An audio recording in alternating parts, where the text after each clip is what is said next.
My name is Simon Saleh. I'm a real estate broker here at Simon & Associates. This is actually my office right here behind me.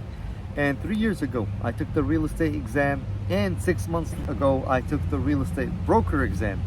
And I'm so glad that I took both exams because it gave me an opportunity not just to advance my career, but advance the services that I'm providing to my clients.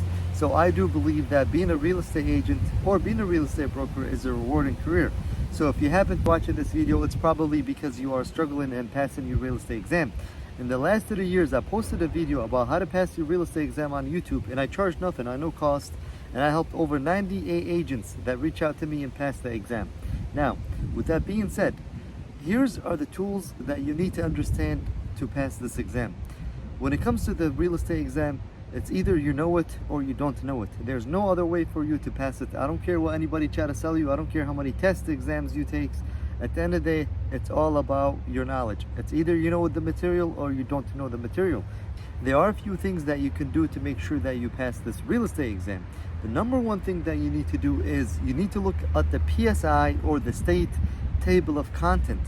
So they actually give you a table of content that they talk about some of the materials they're going to test you on.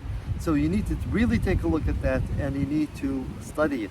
Now, in order for you to study it, you have to divide everything into 5 categories. Number 1, you have to understand personal property versus real property. So you have to have a sheet of paper and divide it into 5. Number 1, real property. Number 2, personal property. Real property is anything that is attached. Personal property, anything that is not attached. That's the simplest way that you can understand it without confusing yourself. Number 2, agencies. You have to understand the contract and the agencies. Number 3, type of ownerships. And number 4, the laws. And number 5, the math. When it comes to the laws, and I think this is very important that a lot of people that don't do, is there's 2 categories within the law. 1, you have the state, and 2, you have the federal. So what you need to do is you need to list every single law from the time of beginning, from the first law that came out all the way down to the current law, okay? You need to list the dates, and you need to divide them into 1, is it through the state, or 2, is it through the federal? And obviously when it's always through the federal, that means it's updated, okay? So that's what you need to do to pass the real estate exam.